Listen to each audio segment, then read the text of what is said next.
वज़ीर-ए-आज़म शहबाज शरीफ ने शरह सूद में 1% कमी को खुश आइंद करार दे दिया है। उन्होंने आइंदा चंद माह में बिजली की कीमतों में मजीद कमी की खुशखबरी भी सुना दी। तकरीब से खिताब में वज़ीर-ए-आज़म ने वाज़ेह किया कि हुकूमत का काम कारोबार चलाना नहीं, उसे सहूलत फराहम करना है। निजकारी का अमल कामयाबी से जारी रहेगा।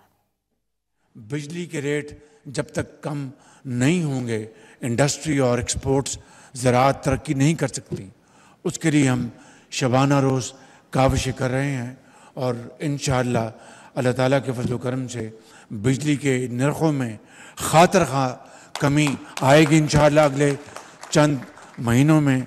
सरकार का काम कारोबार करना नहीं, सरकार का काम है कारोबार को सहूलत, कारोबार को प्रमोट करना और प्राइवेट सेक्टर को प्रमोट करना। ये हमारा फ़िलॉसफी है, यही तरीक़ेकार हम अल्हम्दुलिल्लाह अपने सामने रखे हुए हैं।